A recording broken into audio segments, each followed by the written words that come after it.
दोस्त मुझसे आम तौर पर ये सवाल पूछते हैं कि क्या करना पड़ता है इन खूबसूरत गाड़ियों के लिए, इन लजीज कार्स एंड बाइक्स को रोड पर दौड़ाने के लिए। And my answer is very simple, you know, whatever it takes, you need to shed your laziness.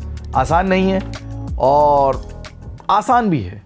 ऐसा इसलिए कह रहा हूँ क्योंकि इस लेजीनेस से बाहर निकलना तब आसान हो जाता है जब आपके सामने होती है मर्सिडीज की AMG। और यहाँ पर बात थी न्यू AMG C43 की, जो अभी हाल ही में लॉन्च हुई है। करोड़ रुपए से करीब इसकी कीमत कम है, कई सारी चीज़ें इसमें नहीं थी, लेकिन मेरी सोच कहीं और थी। मेरी सोच थी ये जानने में कि क्या इसको सही में एक AMG कह सकते हैं, क्योंकि यहाँ पर बदलाव जो हैं वो कुछ नए और अनोखे थे।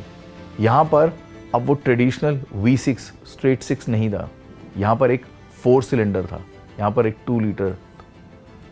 क्या आएगा वही AMG वाला मज़ा। और इन्हीं सोच के साथ गैरेज में पहुंचा।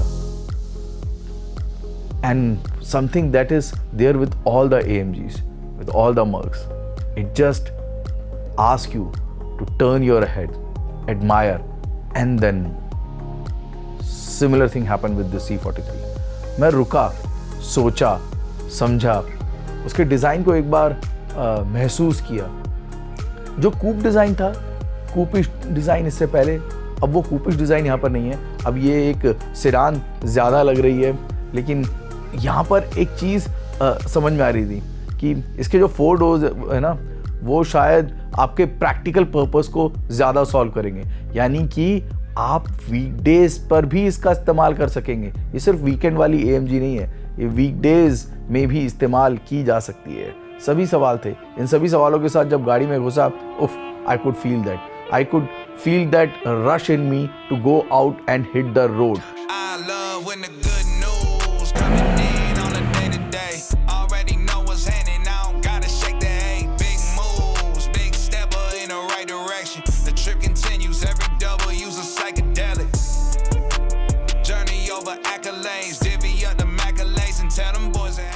The figures were revolving in my mind. 400 bhp की पावर, 500 Nm का टॉर्क, और उससे भी ज़्यादा 4.6 सेकेंड 0 से 100 की रफ्तार टेस्ट करना पड़ता है। लेकिन 250 किलोमीटर की अधिकतम रफ्तार भी है यहाँ पर, स्पीड लिमिट के साथ है 250 किलोमीटर की अधिकतम रफ्तार। यानी this car looks small but big on power. Time to hit the road, and this was going to be a real good weekend for me. मस्ती थी, दिवाली का फेस्टिव सीजन था, चारों तरफ माहौल अच्छा था, और साथ में AMG की C43। एक सवाल और था, वो ये कि इसके ऑपोजिट में कौन सी गाड़ी है। BMW की M340i। कीमत भी कम है, gonna be very tough, but this was interesting and I had super fun. कई सारी नई चीज़ें थी। What I loved the most about this car when I was on road, I loved that steering, the feedback that I was getting. Indian roads, doesn't matter how empty they are, they have their surprises. और यहाँ पर ज़्यादा ground clearance नहीं है, और काफ़ी power होने के साथ डाउन शिफ्टिंग भी आपको थोड़ी सी लगेगी कि और बेहतर हो सकती थी। यहाँ पर आपको ये कमी भी हल्की सी खलेगी कि गाड़ी का वेट बहुत ज़्यादा है। इन सभी चीज़ों के होने के बावजूद, इन सभी दिक्कतें के दिमाग में चलने के बावजूद, वो जो स्टीयरिंग से मुझे मदद मिल रही थी ना, वो लाजवाब थी।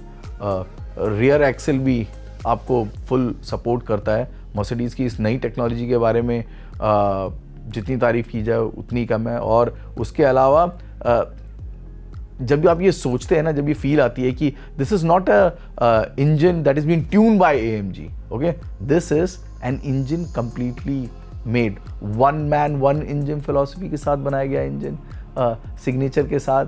जब आप हुड खोलते हैं, वो आपको अपनी एक पर्सनलाइजेशन देता है, और वो पर्सनलाइजेशन आपको सड़क पर भी मिलती है। जब गाड़ी सट कर चलती है, जब आप कॉर्नर्स एक के बाद एक क्रॉस करते हैं, और and it ask for you more, you think that you reach the peak, but no, there is more to it.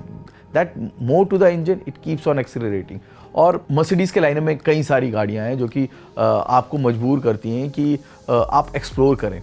एक डाउट था जब इस गाड़ी में मैं पहुंचा था कि वो जो गैप है C63 और A45 में, क्या वो गैप फिल करने की कुव्वत ये 43 रखता है? क्या M340i से जो कंपैरिजन इसका हो रहा है वहाँ पर इस गाड़ी को वैल्यू मिल सकती है? And I must say it's a fantastic car.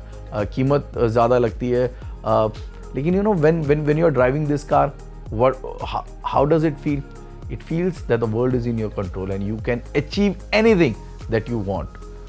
So to answer all my friends, those who are passionate about cars and bikes, you need to shed your laziness. You need to be out on the road, and these beautiful machines, they will make you feel that you have the power to change and achieve whatever you want.